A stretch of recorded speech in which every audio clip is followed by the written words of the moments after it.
Hey guys, Nathan here from Mediagrapher Pro in my home studio in Las Vegas, Nevada. Today I'm going to show you how I set up the Mediagrapher Pro set that I use for all of my course videos, my company announcements, and my live Facebook trainings. Having an in-home studio has been extremely beneficial to me over this last year, so I wanted to make a video showing my thought process on how I set this whole thing up. So let's get started. So the first thing you're going to want to do is pick a spot where your set's going to be. I chose this spot over here because it's a nice little cube that I could use for just one set. And if you look at this whole room, we have plenty of space to have other sets and other people working around. But I chose this area right here to build as a set. So the first thing you want to do when you're setting up a studio is first pick where you want your subject to be and where you want the camera to be. And to make this really easy, you don't really need to do more than you should. And what I mean by that is when you're building a set, the first thing you should do is set up your camera, pick where your camera is going to go, set it up, and plug a monitor into it just to see how it looks. And really only focus on changing what's inside the frame. And I'll show you what I mean just right here. So the first thing that we're gonna do is pick where we want our camera.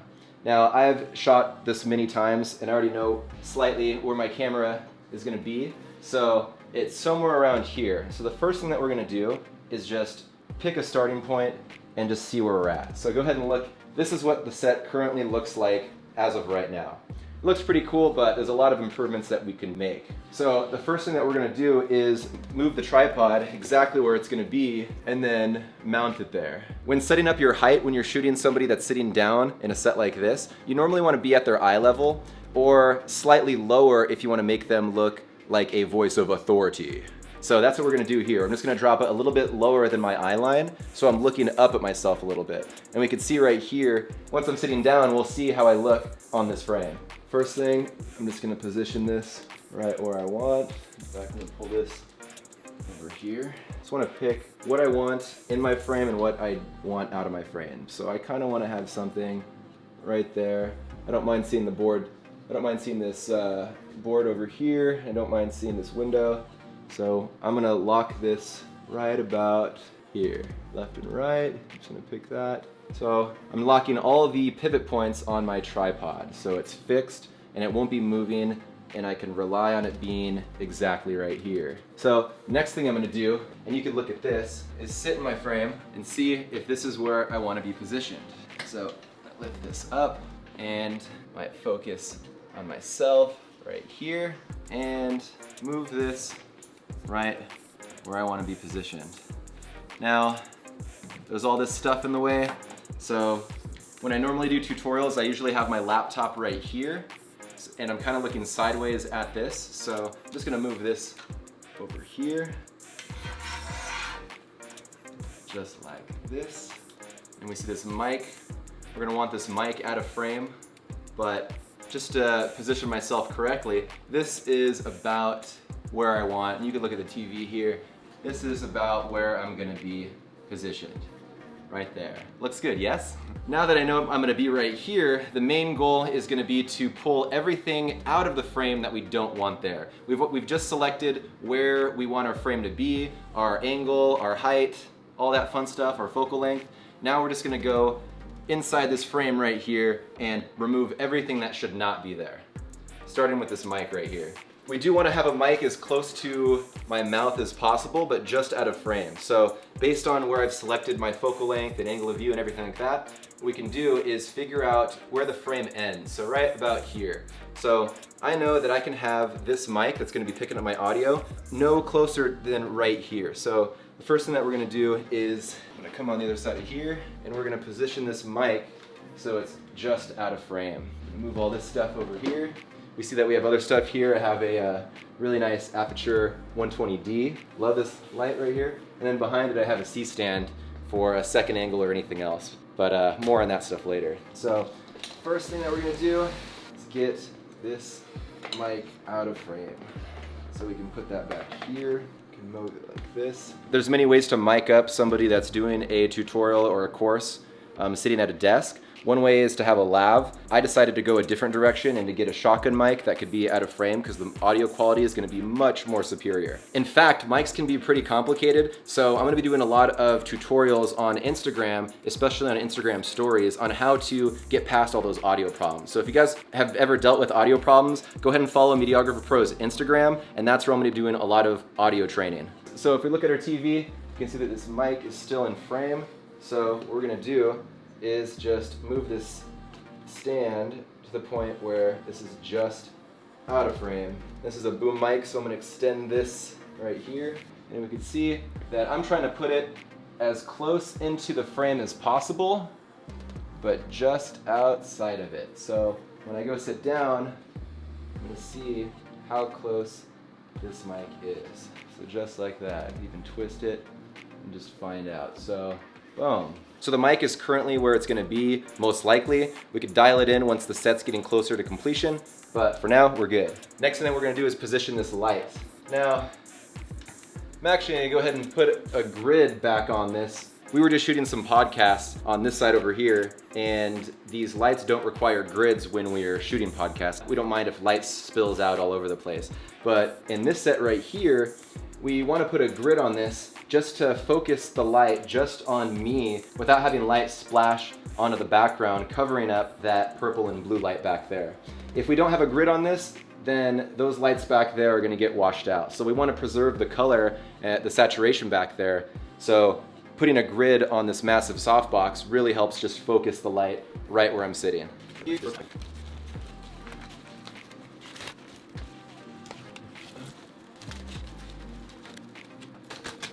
Only takes a second, but just like that, that's what a grid looks like.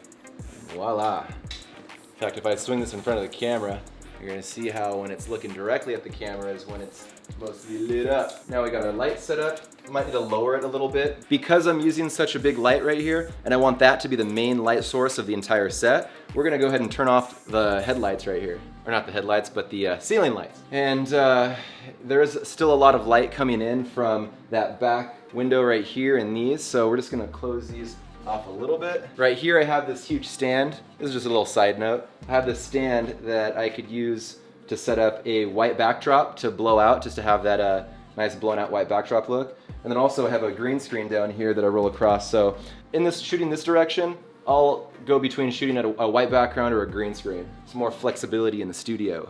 We do not need this rim light right here. I will be using a rim light, just not right now. It's usually one of the last things that we're gonna do here. We see that we have a darker set, and this light is gonna be a lot more prominent in this entire area.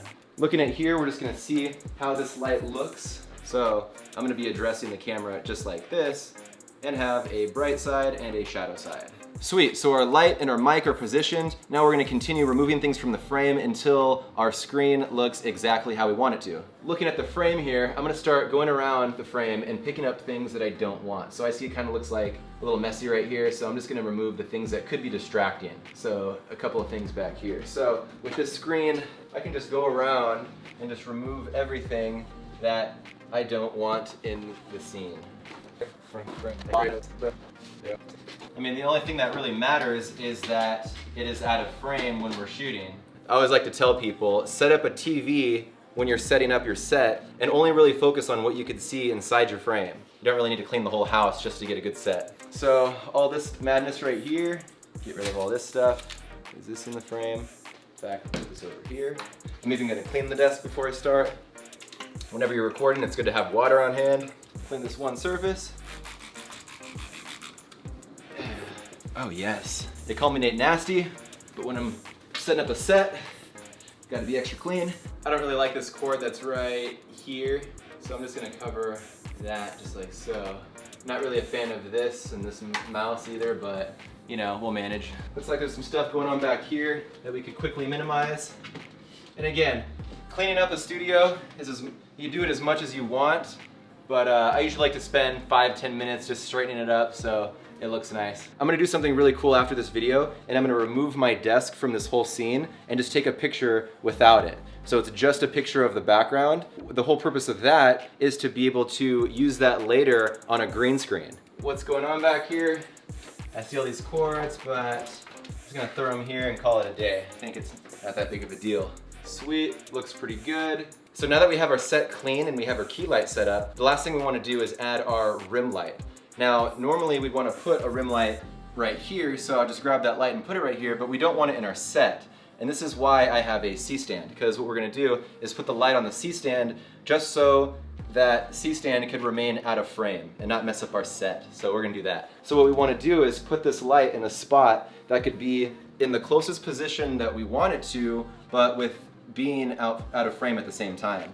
Now this piece right here doesn't come with a C-stand. In fact, I'll include a link in the description and I'll include the price right here.